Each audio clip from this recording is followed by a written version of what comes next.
ಅಂತ್ಯದ ಸಮಯದಲ್ಲಿ. ಇಂದು ನಾವು ಸಣ್ಣ ಕೆಮ್ಮು ಜ್ವರ ಬಂದರೂ ವೈದ್ಯರ ಬಳಿ ಹೋಗುತ್ತೇವೆ. ಆದರೆ ಅಂದು ಸಿಡುಬು ಎಂಬ ಮಹಾಮಾರಿ ಜಗತ್ತನ್ನೇ ನಡುಗಿಸುತ್ತಿತ್ತು. ಈ ರೋಗ ಬಂದವರು ಬದುಕುವುದು ಅಪರೂಪ. ಬದುಕಿದರೂ ಅವರ ಮುಖದ ಸೌಂದರ್ಯ ಶಾಶ್ವತವಾಗಿ ಮಾಸಿ ಹೋಗುತ್ತಿತ್ತು. ಇಂದಿನಂತೆ ಅಂದು ಆಸ್ಪತ್ರೆಗಳಿರಲಿಲ್ಲ, ಆಂಬ್ಯುಲೆನ್ಸ್ ಇರಲಿಲ್ಲ. ಸಿಡಿಬು ಅಂದರೆ ಸಾವಿನ ಇನ್ನೊಂದು ಹೆಸರು. ಆ ಕರಾಳ ದಿನಗಳಲ್ಲಿ ಗ್ರಾಮವೊಂದರ ಸ್ಥಿತಿ ಹೇಗಿತ್ತು ನೋಡೋಣ ಬನ್ನಿ.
ಅಯ್ಯೋ ಆತರ ಹೋಗ್ಬಿಟ್ನ ನಾನು ಅವಾಗಲೇ ಹೇಳಿಲ್ವಾ ಹಳೆ ಹೆಸರು ಬರ್ಬೇಕು ಯಾರು ದೀಪ ಹಚ್ಚಿಲ್ಲ ಅದಕ್ಕೆ ಮದರ್ ಮುಗಿಸ್ಕೊಂಡಿದ್ದಾರೆ ಬನ್ನಿ ನಾವೆಲ್ಲರೂ ಮಂತ್ರ ಹಾಕ್ಸ್ಕೊಂಡೆ ವಿಜ್ಞಾನ ಹಾಕ್ಕೊಂಡ್ರೆ ಪರೀಕ್ಷೆ ಬರುತ್ತೆ ಸಾಕು ತಿಳಿಸಿ ನಾವು ಭಯದಿಂದ ಯಾವ ರೋಗವನ್ನು ಗೆಲ್ಲಲು ಸಾಧ್ಯವಿಲ್ಲ ಈ ಸಿಡುಬು ಎನ್ನುವುದು ಮಾರಿರಬಹುದು ಆದರೆ ಅದನ್ನು ಓಡಾಡಲು ನಮ್ಮ ಪ್ರಕೃತಿ ಸಹಾಯ ಮಾಡುತ್ತದೆ ಅದನ್ನು ನಾವು ತಾಳ್ಮೆಯಿಂದ ಕಾಯಬೇಕು ಹಾಗಾದ್ರೆ ಡಾಕ್ಟರ್ ಈ ರೋಗಕ್ಕೆ ಪ್ರತಿಕಾಯ ಸಿಗುತ್ತದೆ ಖಂಡಿತ ಸಿಗುತ್ತದೆ ಆದರೆ ತಾಳ್ಮೆಯಿಂದ ಕಾಯಬೇಕು ನೀವೆಲ್ಲರೂ ಶಾಂತರಾಗಿರಿ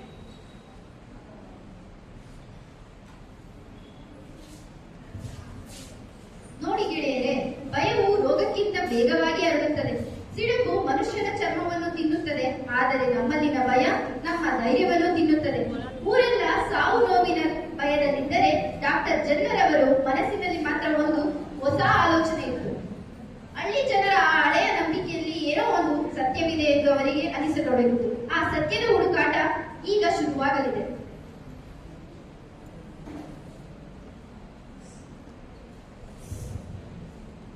ದೃಶ್ಯ 2. ಹೈನುಗಾರಿಕೆ, A life in the village.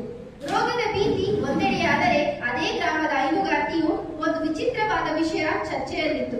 ಹಸುಗಳ ಜೊತೆ ಕೆಲಸ ಮಾಡುವವರಿಗೆ ಈ ಮಾರಕ ರೋಗ ಅಂಟುತ್ತಿಲ್ಲ ಎಂಬುದು ಡಾಕ್ಟರ್ ಜನ್ನರ್ ಅವರ ಗಮನಕ್ಕೆ ಬಂತು.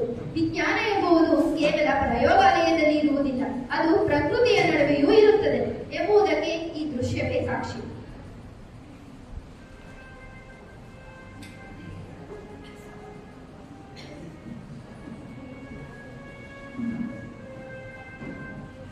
ಗಾಜ, ನಿನ್ನ ಮೈಮೇಲಿನಲ್ಲಿ ಸಣ್ಣ ಗುಳ್ಳೆಗಳು ಇವು ನನಗೂ ಬಂದಿದೆ. ಆದರೆ ನನಗೆ ಯಾವ ರೋಗವೂ ಇಲ್ಲ, ಯಾವ ಜ್ವರವೂ ಇಲ್ಲ. ಆದರೆ ಈ ಜನಗಳೆಲ್ಲ ಈ ಸಿಡುಬಿಗೆ ಎಂದರೆ ಮನೆಯೊಳಗೆ ಅಡಗಿದ್ದಾರೆ. ಆದರೆ ನನಗೆ ಯಾವ ಭಯವೂ ಇಲ್ಲ. ಇದೇನನ್ನ ಚಳಿಯ ಬಗ್ಗೆ. ಮನುಷ್ಯರು ಕೇವಲ ನಮ್ಮನ್ನು ಹಾಲಿನ ಯಂತ್ರಗಳಂತೆಯೇ ನೋಡುತ್ತಾರೆ. ಆದರೆ ನಮ್ಮ ಸೌಮ್ಯವಾದ ರೋಗವು ಅವರ ಪ್ರಾಣವನ್ನು ಉಳಿಸಬಲ್ಲದು ಎಂದು ಈ ಜಗತ್ತಿಗೆ ಗೊತ್ತಿಲ್ಲ. ನಾವೇ ಅವರ ನಿಜವಾದ ಗೆಳೆಯರು. ಸಾಲ ಇಡೀ ಊರೆಲ್ಲ ಸಿಡುಕಿನಿಂದ ನರಳುತ್ತಿದೆ. ಆದರೆ ನಿನಗೆ ಮಾತ್ರ ಯಾಕೆ ಏನು ಆಗಿಲ್ಲ? ಡಾಕ್ಟರ್, ನನಗೆ ಈ ಹಸುವಿನಿಂದ ಪಾಕ್ಸ್ ಬಂದಿತ್ತು. ಇದು ಬಹಳ ಸೌಮ್ಯವಾದ ರೋಗ. ಒಮ್ಮೆ ಇದು ಬಂದರೆ ಸ್ಮಾಲ್ ಪಾಕ್ಸ್ ಬರುವುದಿಲ್ಲವೆಂಬುದು ನಮ್ಮ ಹಳ್ಳಿಯ ಮಾತು. ಸತ್ಯವಾದ ಮಾತು.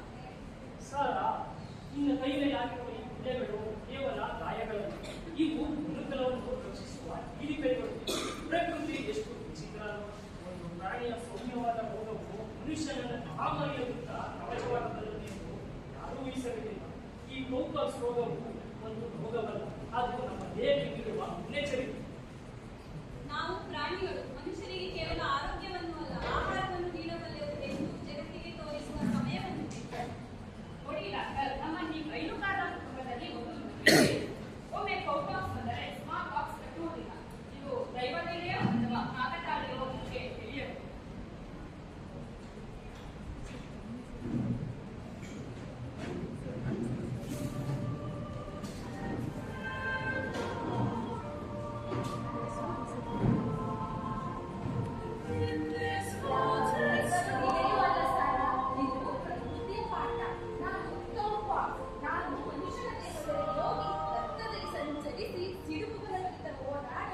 ನಿಮ್ಮೆಲ್ಲರ ಪ್ರತಿ ವಿರೋಧತೆಯೊಂದಿಗೆ ಎಚ್ಚರಿಸುತ್ತೇನೆ. ನೋಡಿದಿರಲ್ಲ, ಸಾರಳ ಆ ಸಣ್ಣ ಗ್ರಾಮದ ಹಿಂದೆ ಎಷ್ಟು ದೊಡ್ಡ ರಹಸ್ಯ ಅಡಗಿದೆ ಎಂದು. ಜನರವರಿಗೆ ಬೇಕಿದ್ದ ಆಧಾರ ಸಿಕ್ಕಿತು. ಈಗ ಈ ಸಿದ್ಧಾಂತವನ್ನು ಜಗತ್ತಿಗೆ ಸಾಬೀತುಪಡಿಸುವ ಒಬ್ಬ ಧೈರ್ಯಶಾಲಿ ಹುಡುಗನ ಅವಶ್ಯಕತೆ ಇದೆ. ಆ ಹುಡುಗ ಸಿಗುತ್ತಾನ? ನೋಡೋಣ.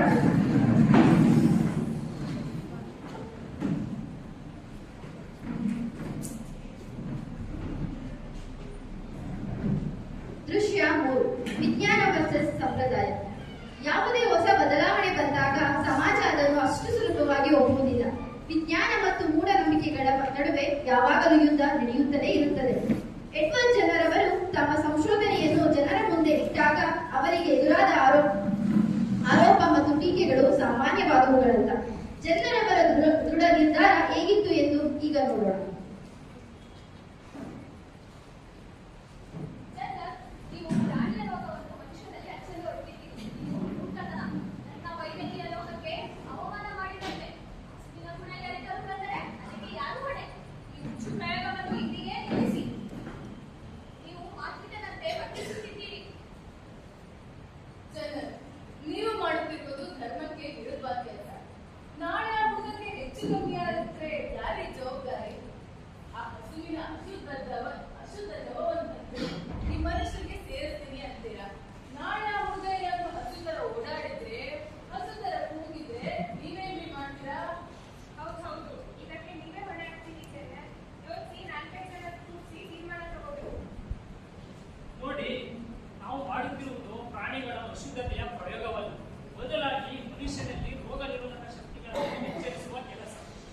ಶತ್ರುಗಳು ನಮ್ಮ ಮೇಲೆ ದಾಳಿ ಮಾಡುವ ಮುಂಚೆನೆ ನಮ್ಮ ಸೈನಿಕರಿಗೆ ತರಬೇತಿ ನೀಡಿದರೆ ನಾವು ಸುಲಭವಾಗಿ ಯುದ್ಧವನ್ನು ಗೆಲ್ಲಬಹುದು. ಅದೇ ರೀತಿ ಕೂಡ ಇದು ನಮ್ಮ ದೇಹದಲ್ಲಿ ಕೆಲಸ ಮಾಡುತ್ತದೆ. ಇದು ಮೂರ್ಖತನವಲ್ಲ, ಇದು ನಾಳಿನ ಭವಿಷ್ಯದ ವೈದ್ಯಕೀಯ ವಿಜ್ಞಾನ. ಗುಡ್ವಿಲ್ ಅವರೇ, ನೀವು ಹೇಳಿದ ಹಾಗೆ ನಾವು ಹಳೆ ಪದ್ಧತಿಯಾದ ವೈರಲೇಷನ್ ಬಳಸೋದ್ರಿಂದ ರೋಗ ನಿರೋಧಕ ಶಕ್ತಿಗಳ ಹೆಚ್ಚು ಆಗುತ್ತವೆ ಮನುಷ್ಯನಲ್ಲಿ. ಆದರೆ ಇದರಿಂದ ಅಡ್ಡ ಪರಿಣಾಮಗಳು ಕೂಡ ಹೆಚ್ಚು. ಇದರಿಂದ ಸಾವಿನ ಸಂಖ್ಯೆ ಜಾಸ್ತಿ ಆಗುತ್ತದೆ ಹಾಗೂ ಮುಂತಾದ ಕಾಯಿಲೆಗಳು ಆಗುವ ಸಾಧ್ಯತೆ ಇದೆ. ನೀವು ಎಷ್ಟು ಹೇಳಿದ್ರು ಅಷ್ಟೇ ಚಂದನ್. ನಿಮ್ಮ ಯಾವ ಪ್ರಯೋಗಕ್ಕೂ ನಮ್ಮ ಸಮ್ಮತಿ ಇಲ್ಲ. ಜನರು, ಇದು ಜಾಸ್ತಿ ಆಗಿದೆ. ನಿಮ್ಮಲ್ಲಿ ಇದನ್ನು ಆಗುವುದಿಲ್ಲ.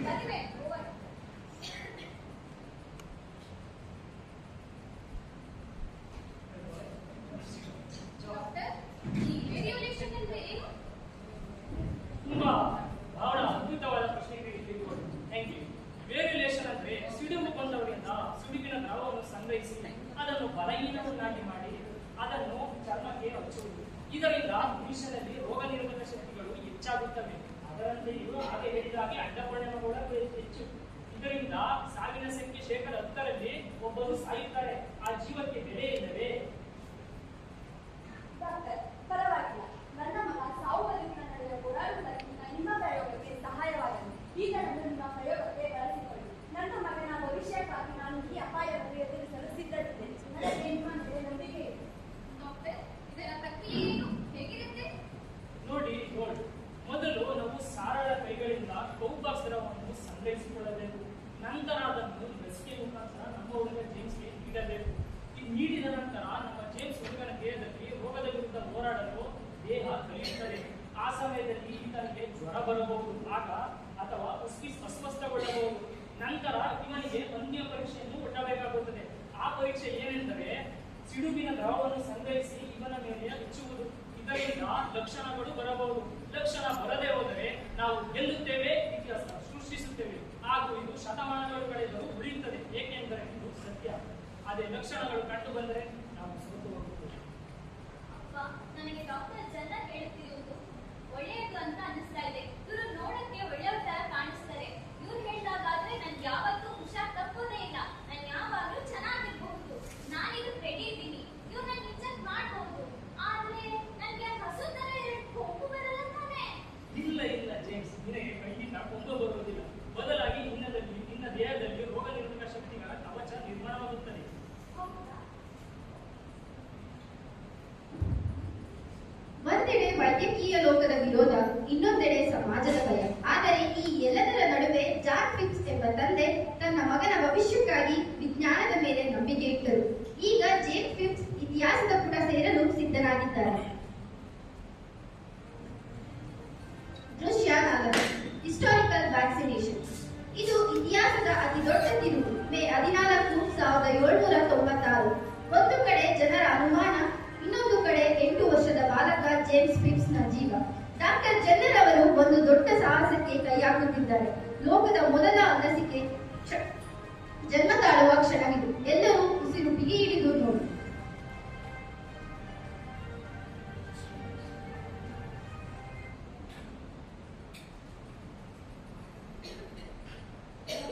ತೆಗೆದುಕೊಳ್ಳಿ. ಸಾರಳಿಂದ ಸಂಗ್ರಹಿಸಿ ತಂದ ದ್ರವ ಎಲ್ಲವೂ ಸಿದ್ಧವಿದೆ.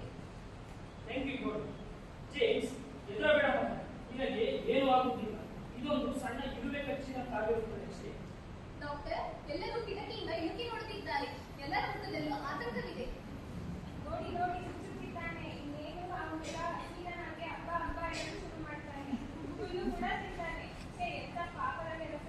ಹೌದು, ವಿಜ್ಞಾನ ಅಂದ್ರೆ ವಿಜ್ಞಾನ. ಪರಿಸರ ಜೊತೆ ಆಟ ಆಡ್ಬಾರ್ದಿತ್ತು. ಏನಾಗುತ್ತೋ ಏನೋ. ನೋಡಿ ಡಾಕ್ಟರ್, ಈ ಪ್ರಯೋಗ ವಿಫಲವಾದರೆ ನಿಮ್ಮನ್ನು ಗ್ರಾಮದಿಂದ ಹೊರಹಾಕುತ್ತೇವೆ. ನಾವು ಹೋಗುತ್ತಿರುವುದು ಪ್ರಕೃತಿ ವಿರುದ್ಧ ಅಲ್ಲ, ಮುಕ್ತಿತನದ ವಿರುದ್ಧ ನಿಂತಿರುವುದು.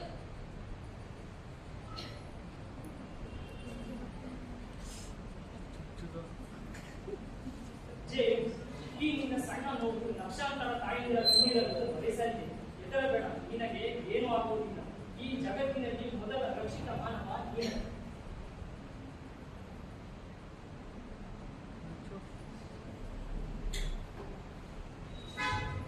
ಲಸಿಕೆ ನೀಡುವ ಕೆಲಸವಂತೂ ಮುಗಿಯಿತು. ಆದರೆ ಊರಿನ ಜನರ ಆತಂಕ ಮಾತ್ರ ದೂರವಾಗಲಿಲ್ಲ.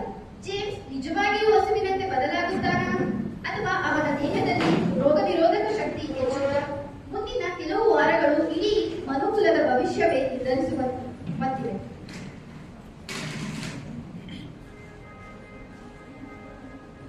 ದೃಶ್ಯ 5: ಅಂತಿಮ ಪರೀಕ್ಷೆ. ವಾರಗಳು ಕಳೆದವು. ಜೇಮ್ಸ್ಗೆ ಜ್ವರ ಬಂದು ಹೋಯಿತು. ಅಸ್ತವ್ಯಸ್ತಗೊಂಡು ಸರಿಯಾಗಿದ್ದಾನೆ. ಈಗ ಅವನಲ್ಲಿ ಯಾವ ರೋಗದ ಲಕ್ಷಣವೂ ಕಾಣುತ್ತಿಲ್ಲ. ಚೈತನ್ಯದಿಂದ ತುಂಬಿದ್ದಾನೆ. ಈಗ ನಿಜವಾದ ಸಿಡುಬನ್ನು ಹಚ್ಚುವ ಸಮಯ. ಇದು ಜೆನ್ನರ್ ಪಾಲಿಗೆ ಜೀವನದ ಅತಿ ದೊಡ್ಡ ಪರೀಕ್ಷೆ. ಇನ್ನೊಂದು ಜೀವನ ಮರಣ ತಡೆಯುವ ಪರೀಕ್ಷೆ. ಒಂದು ವೇಳೆ ಜೆನ್ನರ್ ಸೋತರೆ ಅವರು ಅಪರಾಧಿಯಾಗುತ್ತಾರೆ, ಗೆದ್ದರೆ ಜಗತ್ತಿನ ರಕ್ಷಕರಾಗುತ್ತಾರೆ. ಆ ಪರಿಶ್ರಮದ ಫಲಿತಾಂಶ ಏನಾಗಬಹುದು? ಅಲ್ಲೋಡಿ, ಜೇಮ್ಸ್ ಬರ್ತಾ ಇದ್ದಾರೆ. ಆ ಮುಖದಲ್ಲಿ ಏನು ಕಲೆ ಕಾಣ್ತಾ ಇಲ್ಲಲ್ಲ. ರೋಗ ವಾಸಿಯಾಗಿರ್ಬೇಕು. ಕೇಳಿ ಜನರೇ ಕೇಳಿ, ಡಾಕ್ಟರ್ ಎಡ್ವರ್ಡ್ ಜೆನ್ನರ್ ಅವರ ಪ್ರಯೋಗದ ಫಲಿತಾಂಶ ಇಂದು ಹೊರಬೀಳಲಿದೆ. ಇಡೀ ವೈದ್ಯಕೀಯ ಲೋಕವೇ ಕಾಯುತ್ತಿದ್ದ ಫಲಿತಾಂಶ ಇಂದು ನಿಮ್ಮ ಮುಂದೆ. ನೋಡೇ ಬಿಡೋಣ. ಜೆನ್ನರ್ ಗೆಲ್ಲುತ್ತಾನೋ ಅಥವಾ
ಇಷ್ಟು ದಿನ ಎಷ್ಟು ಜನರ ಪ್ರಾಣವನ್ನು ತಿಂದೆ, ಆದರೆ ನನ್ನ ಬಳಿ ಕೌಪಾಕ್ಸ್ ರಕ್ಷಣೆ ಇದೆ. ನಾನು ವ್ಯಾಕ್ಸಿನ್ ಇಂದ ಸುರಕ್ಷಿತಗೊಂಡಿದ್ದೇನೆ.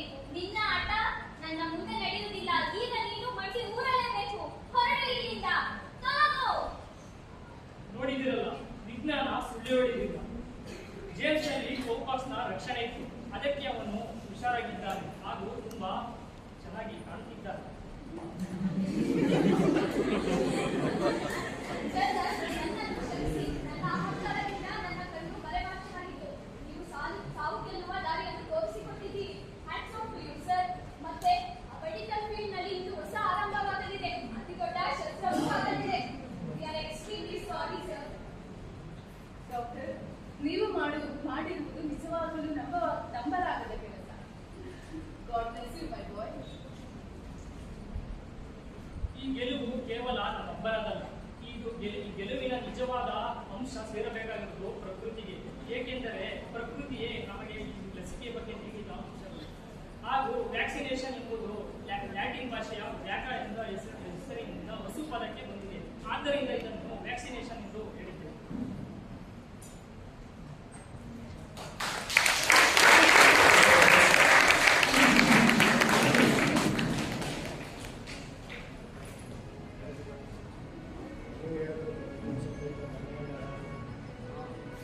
ಇಂದಿನಿಂದ ಈ ಲಸಿಕೆ ಈ ಗ್ರಾಮದಲ್ಲಿ ಮಾತ್ರವಲ್ಲ, ಇಡೀ ಜಗತ್ತಿಗೆ ಹರಡಬೇಕು. ಇಡೀ ಜಗತ್ತು ಇದರ ಉಪಯೋಗವನ್ನು ಪಡೆಯಬೇಕು. ಸ್ನೇಹಿತರೆ, ಈ ಜಯ ಕೇವಲ ಇನ್ನೊಬ್ಬರಲ್ಲ. ಸಾರಾಳ ಪ್ರಾಮಾಣಿಕತೆ, ಜಾನ್ನ ನಂಬಿಕೆ ಹಾಗೂ ಜೇಮ್ಸ್ನ ಧೈರ್ಯ ಇವೆಲ್ಲವೂ ನನ್ನನ್ನು ಜಯಶೀಲನಾಗಿ ಮಾಡಿತು. ಇಂದು ನಾವು ಹಸುವಿನ ಸಹಾಯ ಪಡೆದವು. ಮುಂದೆ ವಿಜ್ಞಾನ ಇನ್ನು ಎತ್ತರಕ್ಕೆ ಬೆಳೆಯಬೇಕು. ಪ್ರತಿಯೊಂದು ಮಗುವು ರೋಗಮುಕ್ತವಾಗಿ ಬೆಳೆಯುವ ಆ ದಿನವೇ ನಮ್ಮ ಶ್ರಮಕ್ಕೆ ನೀಡುವ ನಿಜವಾದ ಗೌರವ. ಜಗತ್ತಿನ ಆರೋಗ್ಯವೇ ನಮ್ಮ ಅಂತಿಮ ಗುರಿ. ಲಸಿಕೆ ಕೇವಲ ನಮ್ಮ ಗ್ರಾಮಕ್ಕೆ ಸೀಮಿತವಾಗಿರಬಾರದು. ಇದು ಇಡೀ ಜಗತ್ತಿಗೆ ತಲುಪಬೇಕು. ಲಸಿಕೆಯು ಉಚಿತವಾಗಿ ಎಲ್ಲರಿಗೂ ತಲುಪುವಂತಾಗಬೇಕು. ರೋಗಮುಕ್ತ ಪ್ರಪಂಚದ ಕನಸು ನನಸಾಗಬೇಕು. ಜನರವರ ಶ್ರಮ ಮತ್ತು ಸಂಶೋಧನೆಯಿಂದಾಗಿ ನಮ್ಮ ಹಳ್ಳಿ ವ್ಯಾಪ್ತಿಗೆ ಹಲವಾರು ಬಿರುದುಗಳು ದೊರೆತಿವೆ. ಸಂತೋಷದ ಸುದ್ದಿ ಕೇಳಿ, ಈ ಸಂಶೋಧನೆಯಿಂದಾಗಿ 1980ರಲ್ಲಿ ಸ್ಮಾಲ್ ಪಾಕ್ಸ್ ಜಗತ್ತಿನಾದ್ಯಂತ ನಿರ್ಮೂಲನೆಗೊಂಡಿದೆ ಎಂದು ಘೋಷಿಸಿದೆ. ಹೀಗೆ ಎಡ್ವರ್ಡ್ ಜನ್ನರ್ ಅವರ ಆ ಒಂದು ಧೈರ್ಯದ ಹೆಜ್ಜೆ ಇಂದು ಕೋಟ್ಯಾಂತರ ಜೀವಗಳನ್ನು ಉಳಿಸುತ್ತಿದೆ. ಒಂದು ಹಸುವಿನಿಂದ ಬಂದ ವ್ಯಾಕ್ಸಿನ್ ಇಂದು ಜಗತ್ತನ್ನೇ ಪೋಲಿಯೋ, ನಡಾರ, ರುಬೆಲ್ಲಾ, ಕೋವಿಡ್-19 ಅಂಡ್ ಟಿವಿ ಇತರೆ ರೋಗಗಳ ವಿರುದ್ಧ ಕಾಪಾಡುತ್ತಿದೆ. ಮೌಢ್ಯವನ್ನು ಬಿಡಿ, ವಿಜ್ಞಾನವನ್ನು ನಂಬಿ. ರೋಗಮುಕ್ತ ಸಮಾಜ ನಮ್ಮೆಲ್ಲರ ಗುರಿಯಾಗಲಿ. ವಿಜ್ಞಾನದ ದೀಪ ಮನೆಯೆಲ್ಲ ಬೆಳಗಲಿ. ಧನ್ಯವಾದಗಳು.